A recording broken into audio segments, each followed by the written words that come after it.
لا أقسم بيوم القيامة ولا أقسم بالنفس اللوامة أيحسب الإنسان أن لن نجمع عظامه بلى قادرين على أن نسوي بنانه. الحمد لله وكفى وسلام على عباده الذين اصطفى. أما بعد فأعوذ بالله من الشيطان الرجيم. بسم الله الرحمن الرحيم. كل نفس ذائقة الموت وإنما توفون أجوركم يوم القيامة فمن زحزح عن النار وأدخل الجنة فقد فاز وما الحياة الدنيا إلا متاع الغرور.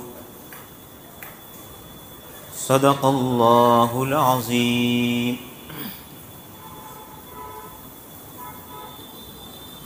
عن عثمان رضي الله تعالى عنه قال: كان النبي صلى الله عليه وسلم إذا فرغ من دفن الميت وقف عليه فقال: استغفروا لأخيكم ثم سلوا له بالتثبيت فإنه الآن يسأل.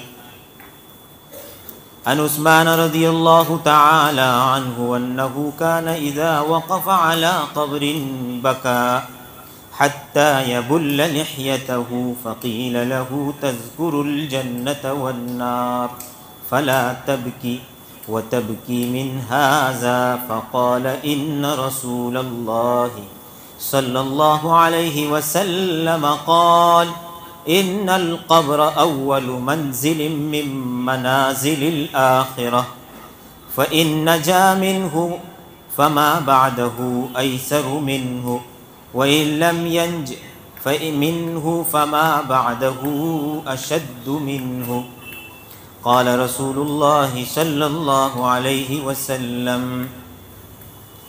ما رأيت منظرا قط إلا والقبر أفظع منه أو كما قال النبي صلى الله عليه وسلم. درود شریف پڑھ لیجیے. اللہم صلی علی سیدنا محمد وعلی آل سیدنا مولانا محمد وبارک وسلم. مجھے پریشان کر رہا ہے. ایکو کی ضرورت نہیں ہے مسجد میں. بڑے مفتیان کرام منع فرماتے، چھوٹے تو بہت کچھ فرماتے ہیں. بات تو بڑوں کی ہے، بڑوں کے ساتھ رہنا چاہیے، اکابر کے ساتھ. ایکو کی ضرورت نہیں. بہت زیادہ ایکو لگانے سے نماز کا ثواب بھی کم ہو جاتا اور نماز مکروہ بھی ہو جاتی. کیوں؟ اس لیے کہ آیت پڑھی. یہ دیکھو بار بار ایک لفظ دہراتا ہے، سنتے ہیں؟ میں ایک مرتبہ کہتا ہوں کہ یہ 2 مرتبہ اس کو دہراتا. اب جب اس نے قرآن کی آیت پڑھی الحمدللہ رب العالمین، تو عالمین ایک مرتبہ ہے، نون ایک مرتبہ، وہ 2 مرتبہ نون سناتا. قرآن میں 1 مرتبہ ہے، مائک 2 مرتبہ کہتا ہے. یہ اچھا ہے؟ یہ تو برا ہے. یہ فیشن لائے، یہ فیشن ہے. یہ گویوں کو اس کی ضرورت ہے، قرآن کو ضرورت نہیں ہے. یہ مائک کب آیا؟ یہ مائک کب آیا؟ آپ کی مسجد کتنے سال پرانی ہے؟ 10 20 سال 30 سال پرانی ہوگی. 40 سال 48 سال پہلے اس میں مائک تھا؟ مائک بھی نہیں تھا. یہ ایکو تو ابھی آیا ہے، 4 دن ہوئے اس کو. یہ اس کو نکال کے پھینک دو، بیچ ڈالو اس کو. اور یہ اس بلا سے بچو، یہ ایک مصیبت ہے. ایک اچھا قرآن پڑھنے والا، اس کو مائک کی بھی ضرورت نہیں، مائک کی بھی ضرورت نہیں. اگر اس کی آواز فطرتاً اچھی ہے اور اس کا لب و لہجہ فطرتاً اچھا ہے، اسے دوسری چیز کی ہیلپ لینے کی، مدد لینے کی ضرورت نہیں پڑے. اور وہی قرآن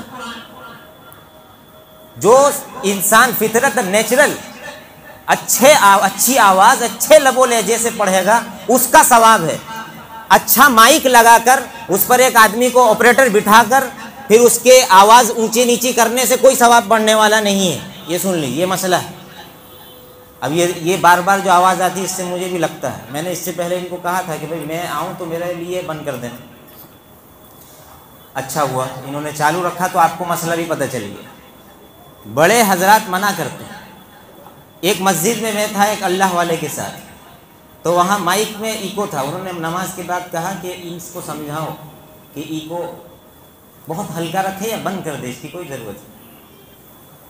پھر ایک مرتبہ ایک بہت بڑے عالم کے ساتھ میں تھا، پھر ایک مسجد میں نماز ہوئی، وہاں ایکو تھا. پھر انہوں نے بھی مجھے یہی کہا کہ ان کو سمجھاؤ، یہ ایکو بند کراؤ، اس کی کوئی ضرورت نہیں.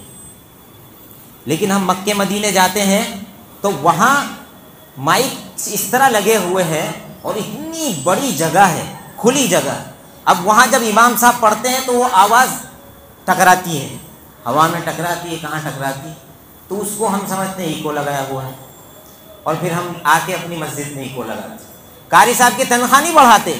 امام تو سستا چاہیے 5,000 والا، اور قرات چاہیے مکے مدینے والی. معاف کیجیے گا، برا لگ رہا ہے، معاف کیجیے، میرے بڑے ہیں، آپ سب میرے بڑے ہیں، لیکن جو بات بولنی ہے وہ بولنی ہے. اس لیے میں بیان کرنے جاتا ہوں، کھانا نہیں کھاتا ہوں. کیا پتہ بعد میں زیادہ نمک کھلا دے میرے، کہ آج انہوں نے کھٹی بات کی تو نمک زیادہ کھلاؤں گی، نمک ڈال دے تو بعد میں. امام اچھا لاؤ نا بھائی، کیوں 5-5 10-10 ہزار والے لاتے ہو؟ 20-25 والا لاؤ، 20-25 والا لاؤ. ایک سے ایک ٹاپ سے ٹاپ بڑے بڑے قرہ موجود ہیں. ان کو فیسلٹی دو، فلیٹ دو فیملی کے ساتھ. اس کا لائٹ بل بھرو، اس کا گیس بل بھرو، اس کی بائک کا پیٹرول دو، پھر آپ کو ایک نمبر کا قاری ملے گا. مصر والا قاری آتا ہے جب، یا کوئی باہر کا قاری آتا ہے تو سارے اس کے پیچھے بھاگتے ہیں، اس کے پیچھے بھاگتے ہیں. اس کے پیچھے بھاگنا بعد میں، پہلے اپنے امام کے پیچھے بھاگو، ان کی خبر لو کہ ان کا کیا حال ہے. مائکوں سے کچھ نہیں ہونے والا، کوئی ثواب بڑھنے والا نہیں ہے. یہ سن لیجیے، کوئی ثواب بڑھنے والا نہیں ہے. تم 1 کروڑ والا ایکو لگا دو، تمہارا کوئی نماز کا ثواب نہیں بڑھنے والا. ہاں، آپ تقوی والا انسان لاؤ، اللہ والا لاؤ، اچھا قرآن پڑھنے والا، اچھی شکل و صورت والا، اچھے پہناوے والا، اچھے گھرانے کا آدمی لاؤ تو بڑھے گی نماز کی پیورٹی، بڑھے گی. اس کو پرسکون رکھو، اس کی ضرورتیں کو پورا کرو تاکہ وہ اطمینان قلبی کے ساتھ نماز پڑھائے، تو پھر آپ کی نماز کے اندر مزہ بڑھے. اور پھر آپ بھی حق اور حلال کے ساتھ مسجد میں آؤ، حق اور حلال کے ساتھ مسجد میں آؤ. اس کے 5 دبا لیے، اس کے 10 دبا لیے، یہ کپڑے اس کے پیسے کے ہیں، گھر تو اس کا دبایا ہوا ہے، اس کا اتنا دینے کا ہے. پھر مسجد میں آؤ گے، پھر نماز میں جی نہیں لگے گا. پھر تم تعویذ لینے مت جانا، تعویذ سے جی نہیں لگتا، حق اور حلال سے جی لگتا ہے، اللہ کے خوف سے جی لگتا ہے، اللہ کے سامنے رونے سے جی لگتا ہے. مائک بڑے بڑے رکھنے سے کچھ نہیں ہوتا. اللہ تعالیٰ مجھے اور ہم سب کو توفیق نصیب فرمائے. میں نے آپ کے سامنے آیت پڑھی، قرآن کہتا ہے کل نفس ذائقۃ الموت وإنما توفون أجوركم يوم القيامة فمن زحزح عن النار وأدخل الجنة فقد فاز وما الحياة الدنيا إلا متاع الغرور. یہ زندوں سے خطاب کرتا ہے اے زندہ انسان تیرے سامنے میت پڑی ہوئی ہے، یاد رکھ تجھے بھی اس موت کے دروازے سے گزرنا ہے۔ اور جب موت کا ذکر آتا ہے قرآن میں تو قرآن انسانوں کو صرف مخاطب نہیں کرتا، حالانکہ قرآن کا مخاطب تو انسان اور جنات ہی ہے، لیکن الفاظ استعمال کرتا ہے ایسے جس کے اندر صرف جن و انس نہیں، تمام کی تمام مخلوقات شامل ہو جاتی ہے۔ کل نفس، ہر زندگی والا جس کے اندر سانسیں ہیں، ان سب کو موت کا مزہ چکھنا ہے۔ اور فرمایا کہ اس زندگی کو ایک آپ نے اس کا ایک اندازہ بنایا ہے کہ میں اتنے پیسے حاصل کر لوں تو میں کامیاب ہوں، ابھی میں کروڑ پتی بن جاؤں تو میں کامیاب ہوں، میرے پاس ایک اعلیٰ اور عمدہ فلیٹ ہو تو میں کامیاب ہوں، ایک اچھی گاڑی ہو تو میں کامیاب ہوں، اچھی بیوی ہو، خوبصورت بیوی ہو اور اچھے بچے ہوں تو میں کامیاب ہوں۔ قرآن کہتا ہے یہ آپ کا اندازہ ہے کامیابی کا، لیکن اللہ کے نزدیک وہ کامیاب ہے فمن زحزح عن النار، کل قیامت کے دن آگ سے بچ گیا، وادخل الجنہ، جہنم سے بچا لیا گیا اور جنت میں داخل کر دیا گیا، فقد فاز، یہی کامیاب ہے۔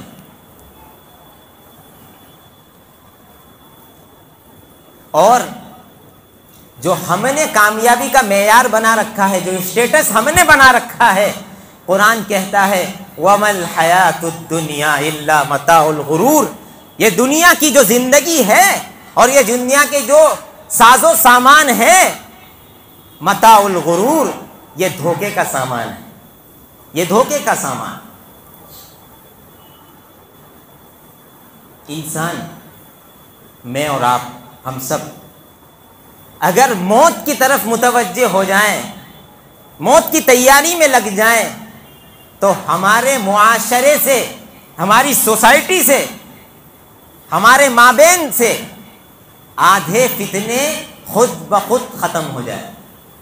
لکھ لو، یہ جملہ لکھ لو اور کر کے دیکھو، اگر موت کی تیاری میں ہم سب لگ جائیں تو ہمارے معاشرے سے آدھے فتنے خود بخود ختم ہو جائے۔ غفلت کس چیز کی ہے؟ غفلت آج ہماری موت سے ہم کو غفلت ہے۔ زندگی کو کوئی نہیں بھولا، کل صبح اٹھنا ہے، یہ زندگی ہے، کل صبح کام پہ جانا ہے، یہ زندگی ہے، لیکن کل صبح مرنا ہے یہ کوئی نہیں سوچتا، میں بھی نہیں سوچتا اور ہم بھی نہیں سوچتے، ہم سب نہیں سوچتے۔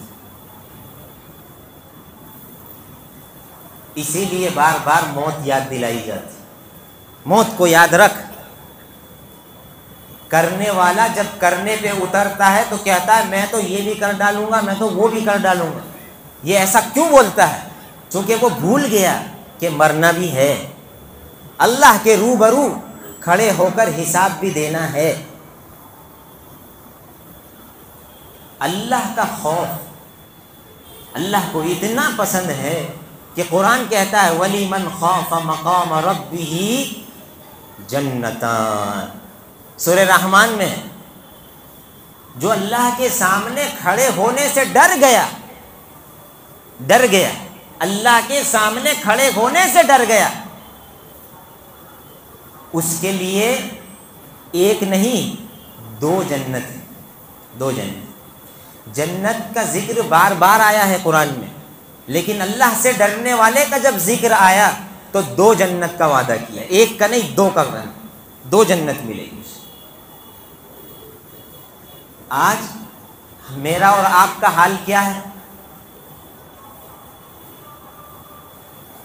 نمازیں ہیں، تھوڑی بہت نمازیں ہیں، روزے بھی ہیں، زکوٰۃ بھی ہے، تھوڑی دینداری بھی ہے، لیکن خوف خدا نہیں ہے، خوف خدا نہیں۔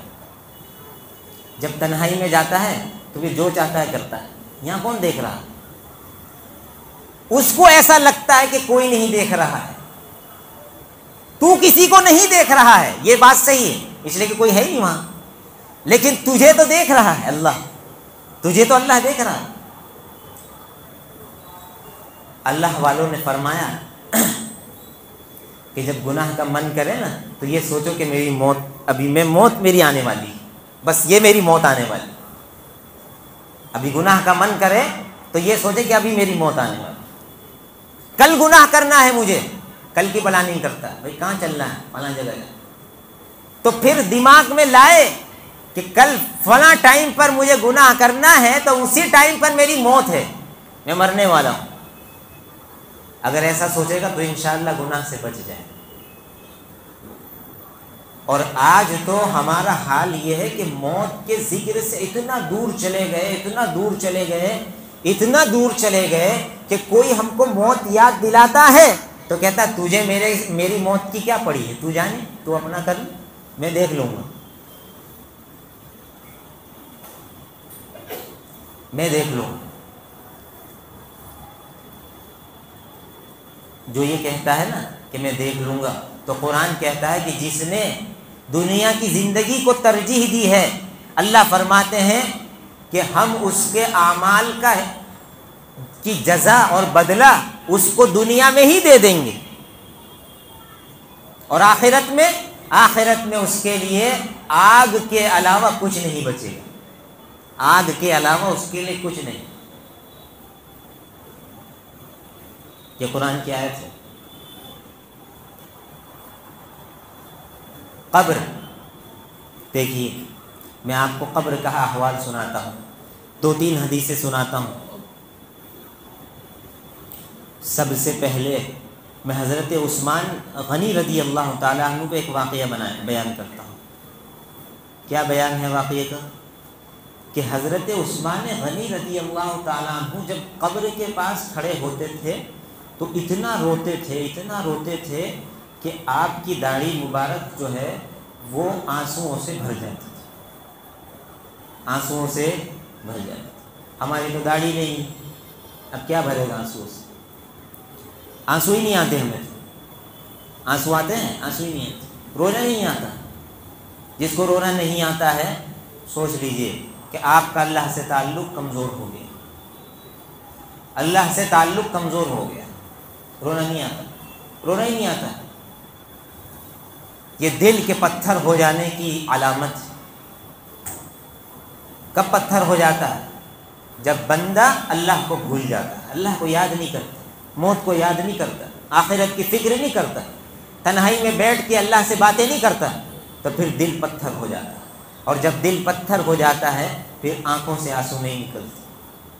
یہ وہ عثمان غنی ہے، یہ وہ عثمان غنی ہے کہ نبی اکرم صلی اللہ علیہ وسلم نے فرمایا عثمان فی الجنہ۔ 10 صحابہ کو ایک ساتھ ایک جملے میں جنت کی بشارت دی تھی، ابو بکر فی الجنہ، عمر فی الجنہ، عثمان فی الجنہ، علی فی الجنہ۔ 10 صحابہ ہیں، اس میں تیسرے نمبر پر فرمایا تھا عثمان فی الجنہ، کہ عثمان جنتی ہے۔ کس نے فرمایا؟ آقا صلی اللہ علیہ وسلم نے فرمایا، اور زندگی میں فرمایا کہ عثمان جنتی ہے۔ سارے صحابہ کے مجمع میں فرمایا، اعلان کر دیا کہ عثمان جنتی ہے۔ ایک جنتی جس کو اللہ کے حبیب صلی اللہ علیہ وآلہ وسلم جنتی ہونے کی بشارت دے رہے ہیں، جب وہ قبر پر کھڑا ہوتا ہے تو یہ حال ہے کہ اتنا روتا ہے کہ اس کی داڑھی آنسوؤں سے تر ہو جاتی ہے، بھیگ جاتی ہے۔ کسی نے پوچھا، اے عثمان، یہ اندر جملہ ہے،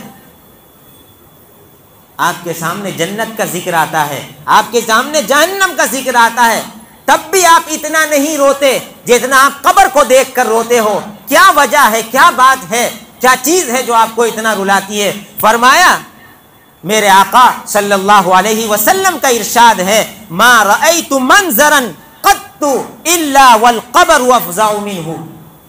کوئی میں نے ایسا منظر نہیں دیکھا، کوئی منظر نہیں دیکھا، اس میں سب سے زیادہ خطرناک منظر قبر کا منظر ہے۔ سب سے خطرناک پوزیشن قبر کی پوزیشن ہے۔ اس لیے مجھے رونا آتا ہے کہ عثمان، تیری قبر ہے، یہ تیری قبر ہے، تیرا کیا ہوگا، یہ سوچ کے روتے تھے۔ ہمارا حال یہ ہے کہ قبرستان جاتے ہیں تو ہنسی مذاق کرتے، مردہ آگے جا رہا پیچھے باتیں کر رہا، او السلام علیکم، کہاں ہو بھائی، بہت دن کے بعد دکھے۔ بہت دن کے بعد دکھے ہیں، ٹھیک ہے، تو اس میں آپ اتنا ہلہ کرنے کی کیا ضرورت ہے؟ آپ کسی کے جنازے کے ساتھ جائیں تو دل میں یہ سوچتے ہوئے جائیں کہ یہ میرا جنازہ ہے، اب تک میں نے کیا کیا ہے، اس کا حساب لیں اپنے آپ سے۔ وہاں باتیں شروع، جنازے میں باتیں، اتنی زور زور سے باتیں کرتے ہیں کہ کبھی کبھی تو کسی کو بولنا پڑتا ہے بھائی ذرا باتیں کم کرو۔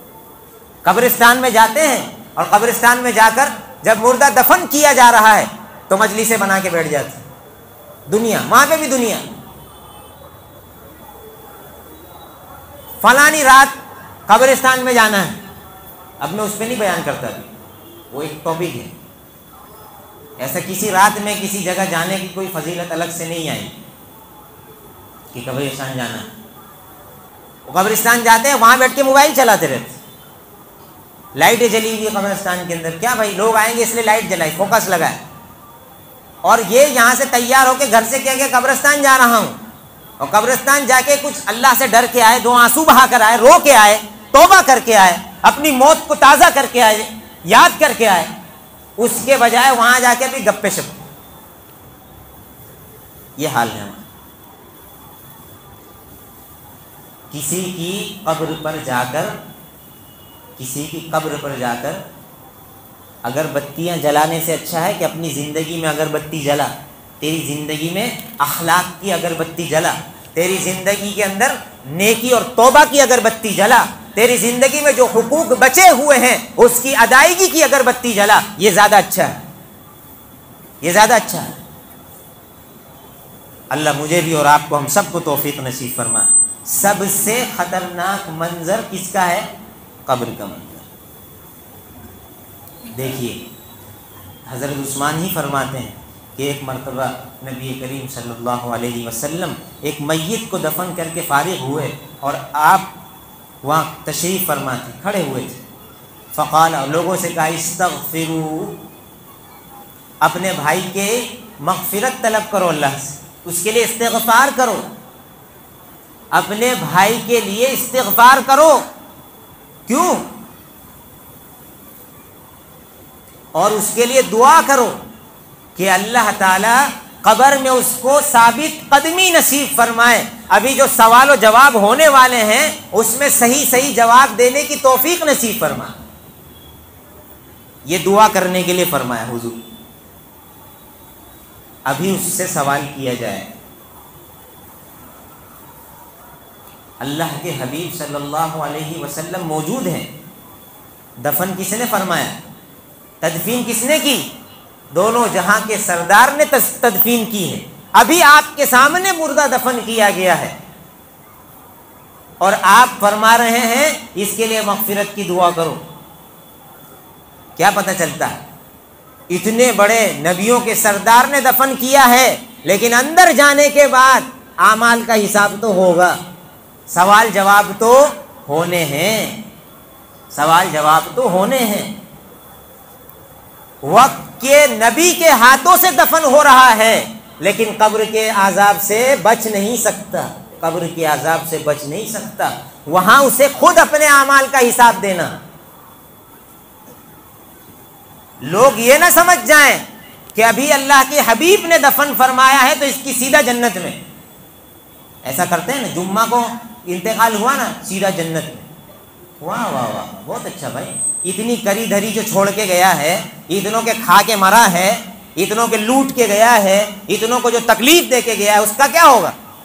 اس کا کیا ہوگا؟ اس کا کیا ہوگا؟ بتائیے۔ فضیلت ہے، فضیلت ہے۔ ایک شخص جو حافظ نہیں، مولانا نہیں، کچھ نہیں، اور وہ سعودی عرب سے بڑا جبہ لے کے آوے اور لے کے پہن کے یہاں آ جاوے تو امام صاحب اس کو نماز پڑھانے دیں گے؟ اس کے جبے سے کچھ نہیں ہوتا۔ وہ جبہ کہ میں تو حرم شریف سے جبہ لایا ہوں، ارے بھائی جبہ تو کہیں سے بھی لایا, اس سے کچھ نہیں, نماز تو وہ پڑھائے گا جو حافظ ہوگا, مولانا ہوگا, قاری ہوگا, وہ پڑھائے گا. جبہ پہن سے جبہ دیکھ کے تھوڑی ہوگا. ہاں, اور یہی جبہ کوئی بڑے قاری صاحب پہن کے آئے, تو بڑے قاری صاحب پہن کے آئے وہی جبہ, تو آپ قاری صاحب کو اچھا بھائی بڑے قاری صاحب ہیں, نماز پڑھائی. جمعہ کی فضیلت ہے, لیکن کب ہے؟ جب کچھ ہو ساتھ میں تو ہے. ہاتھ خالی ہے, دوسروں کا لوٹ پیٹ کے بیٹھا ہوا ہے, تو جمعہ کچھ کام نہیں آتا. تو ڈنڈے تو پڑھنے ہیں, اتنی آسانی سے چھوٹ جائیں گے. واہ بھائی واہ, بہت اچھا ہے, کر لو کچھ بھی, اور جمعہ میں مر جاؤ تو آپ گئے سیدھے جنت میں. ایسا کچھ نہیں ہے, حساب تو دینا ہے, حساب تو دینا ہے. جب اللہ کے حبیب صلی اللہ علیہ وآلہ وسلم دفن فرماتے ہیں اور کہتے ہیں استغفار کرو اور اس کے لیے تثبیت ثابت قدمی کی دعا کرو, یہ اشارہ ہے کہ میں نے دفن کیا تو غلط فہمی میں مت پڑ جانا کہ سیدھا جنت میں پہنچ جائے. اس طرح سیدھا جنت میں کوئی نہیں پہنچتا. قبر کے سوال و جواب سے, حساب و کتاب سے ہر ایک کو گزرنا. ایک بلا مصیبت اور ہے ہمارے, کوئی مرتا ہے اس کے گھر والوں خواب آیا, اور گھر والے بھی فوراً خواب بنا ڈالتے. میں نے دیکھا بغیچے میں بیٹھے ہوئے, وہ بغیچے میں ہی بیٹھے ہوئے, رامپور وہ گاندھی پارک میں بیٹھے ہوئے, اس بغیچے سے کچھ نہیں ہونے والا. ہاں, تو بھی ایسا ہی, تیرا خواب بھی ایسا ہی. کتنے حقوق مارے ہیں لوگوں کے, وہ سب معاف ہو جائیں گے. واہ واہ, اعوذ باللہ من الشیطان. تو نے باغ میں دیکھ لیا تو کیا ہوتا ہے, تو باغ میں اس کو بٹھا کے بھی آئے تو بھی کچھ نہیں ہوتا. حساب تو لینے والا اللہ ہے, اور شریعت کا اصول ہے, قرآن کا اصول ہے, اللہ کے حبیب کی سنت کا اصول ہے. بیان کر دیا گیا کہ اللہ کے سب کا حساب کتاب ہونا ہے. وَمَن يَعْمَلْ مِثْقَالَ ذَرَّةٍ خَيْرًا يَرَهُ وَمَن يَعْمَلْ مِثْقَالَ ذَرَّةٍ شَرًّا يَرَهُ. اصول ہے, کوئی بڑا نہیں, کوئی چھوٹا نہیں, کوئی اپنا کوئی پرا نہیں, سب کے لیے ایک اصول ہے. کالا گورا مالدار چھوٹا بڑا سب ایک لکڑی سے آ کے جائیں گے. وہ اصول ٹوٹ گیا. اس نے بغیچے میں دیکھ لیا, ان کو تو دیکھ لیا بغیچے میں, پہنچ گئے جنت میں. ایسے کوئی جنت میں نہیں پہنچتا. اور خواب دیکھنے کی بھی ضرورت نہیں ہے, اور خواب پوچھنے کی بھی ضرورت نہیں کہ کیا خواب آیا کہ نہیں. ایک جگہ میں گیا سفر میں باہر ملک, وہاں ایک شخص کا انتقال ہو گیا, تو سب ایک دوسرے کو یہی پوچھ رہے ہیں, خواب آیا, خواب آیا. اچھا میرے لیے پہلا واقعہ تھا, ہمارے یہاں تو ایسا نہیں پوچھتے. میں سوچوں یہ کیا خواب پوچھ رہے ہیں بھائی, ان کے یہاں کچھ سیٹلمنٹ کیا گیا ہے فرشتے کے ساتھ کہ جو بھی مرے اس کا خواب لا کے فوراً دکھا دینے کا, ایسا کوئی سیٹلمنٹ ہے ان کے یہاں؟ پوچھا میں نے, تو مجھے بتایا وہاں کے جن کا انتقال ہوا تو ان کے گھر والوں نے, بھائی یہاں تو یہی بہت چلتا ہے, ہر آدمی آ کے پوچھتا ہے خواب دیکھا کہ. یہ بنا لیا دماغ, اللہ بچائے. موت کو بھول گئے, موت کو بھول گئے. ڈیرنگ بن گیا. ڈیرنگ بنو, جہاں بننے کی ضرورت ہے وہاں بنو, ہر جگہ نہیں. اپنے نفس کے ساتھ ڈیرنگ بنو, شیطان کے ساتھ ڈیرنگ بنو. نماز چھوڑنا ہے یہ گناہ ہے تو گناہ کے ساتھ ڈیرنگ بنو, تو میں سمجھو تم ڈیرنگ ہو. نہتا, مزدور, غریب, لاچار, پردیسی, اس کے ساتھ دادا گیری کرتا ہے تو کیا ہو گیا بھائی, کون سا تو ڈیرنگ بن گیا؟ شیطان کا تو غلام بنا ہوا ہے, نفس کا تو غلام بنا ہوا ہے. نماز تو تجھ سے پڑھی نہیں جاتی 2 رکعت 5 منٹ کی, اور ڈیرنگ بنا پھرتا ہے. چل مسجد میں آ کے 5 وقت کی نماز پہلی صف میں تکبیر اولیٰ کے ساتھ پڑھ کے دکھا تو تجھے سمجھو تو بڑا ڈیرنگ. اللہ اکبر. موت کو بھول گئے. دیکھیے حضرت اسماء بنت ابو بکر رضی اللہ تعالی عنہ فرماتے ہیں, ایک مرتبہ نبی کریم صلی اللہ علیہ وسلم خطبے کے لیے کھڑے ہوئے, فذکر فتنۃ القبر التي يفتن فيها المرء, اور قبر کے عذاب اور قبر کی آزمائش کے بارے میں بیان فرمایا کہ انسان کے ساتھ قبر میں کیا کچھ پیش آنے والا ہے, قبر کا گھڑا کتنا خطرناک ہے. فلما ذکر ذلك زج المسلمون زجۃ, حضور نے قبر کا ذکر کیا, عذاب قبر کا ذکر کیا تو صحابہ پر ایسا اثر ہوا کہ صحابہ رونے لگے, اور اتنی زور سے رونے لگے کہ آواز اٹھنے لگی. کہتے ہیں نا چیخ و پکار ہو گئی. یہ کیا چیز تھی؟ یہ کیا چیز تھی؟ آج ہمارا حال یہ ہے کہ ایک نیاز فاتحہ کر کے اور ایک درود کی مجلس کر کے جنتی بن جاتے ہیں. یہ صحابہ کے ساتھ یہ حضور کے ساتھ ساری زندگیاں گزارنے والے، حضور کے ساتھ ساری زندگی گزارنے والے، اور حضور کے ساتھ ہر جہاد میں شریک ہونے والے، بدر میں احد میں شریک ہونے والے، جب موت کا ذکر سنتے تھے تو رو دیتے تھے، جب قبر کا ذکر سنتے تھے تو رو دیتے تھے. کیوں؟ ان کو ڈر لگتا تھا اللہ سے، ان کو ڈر لگتا تھا قبر کے سوال و جواب سے. جس کو اللہ سے جتنی محبت ہوگی اس کو اللہ کے سامنے کھڑے ہونے سے اتنا ہی ڈر لگے گا، اور جس کو اللہ سے جتنا کم ڈر لگتا ہے سمجھ جائیے اس کے دل میں اللہ کی اتنی کم محبت ہے. آپ اللہ سے محبت کریں گے تو اللہ آپ سے محبت کرے گا. اور محبت کیسے ہوتی ہے؟ ماننے سے، فرما برداری سے، دعوے سے نہیں، زور سے کہہ دینے سے،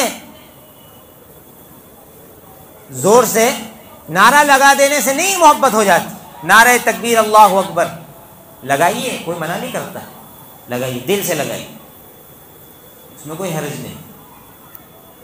کچھ لوگوں کے پیٹ میں درد بھی ہو جاتا ہے اللہ اکبر سن کر، تو ٹھیک ہے، ان کے پیٹ میں درد کرانا بھی تو کبھی کبھی ضروری ہو جاتا ہے نا. کچھ لوگ یہ سن کے بہت ڈر جاتے ہیں، یہ کیا ہو گیا بھائی. اسی لیے 2 عیدیں دی ہیں، 2 عیدیں، اور ایک عید میں تکبیر بھی دی ہے. نماز کے بعد تکبیر کہو، اللہ اکبر اللہ اکبر لا الہ الا اللہ واللہ اکبر اللہ اکبر وللہ الحمد. تکبیر دی. گھر سے تکبیر کہتے ہوئے جاؤ اور وہاں سے آؤ تو کہتے ہوئے آؤ، تاکہ جتنے بیچ میں راستے آتے ہیں سب سن لے کہ سب سے بڑا کون؟ اللہ. یہ سنانا بھی ہے، بتانا بھی ہے. دیکھیے ایک اور حدیث ہے کہ ٹائم بھی ہو گیا، لیجیے. اللہ تعالیٰ مجھے اور آپ کو موت کی تیاری کی توفیق نصیب فرمائے، اور موت سے پہلے اگر ہم نے کسی کا کچھ لیا ہوا ہے اس کو لوٹانے کی، کسی کا کھایا ہوا ہے تو اس کو کھلانے کی، کسی کا دبایا ہوا ہے تو اس کو دے دینے کی توفیق نصیب فرمائے. جو ہمارے پر حقوق ہیں جس کے بارے میں سوال ہونا ہے اللہ کے سامنے، ہمیں ان حقوق کو ادا کرنے کی توفیق نصیب فرمائے. اپنی آنکھوں پر، اپنی زبان پر، اپنے ہاتھ پیر پر، اپنی شرمگاہ پر، اپنے دل و دماغ پر ہم سب کو اللہ تعالیٰ کنٹرول کرنے کی توفیق عطا فرمائے، اور ہر اس کام سے بچنے کی توفیق عطا فرمائے جو اللہ کو ناراض کرنے والا ہے، جو قبر کی عذاب کو دعوت دینے والا ہے. اللہ تعالیٰ ہم سب کو اس کی توفیق نصیب فرمائے. وآخر دعوانا الحمدللہ.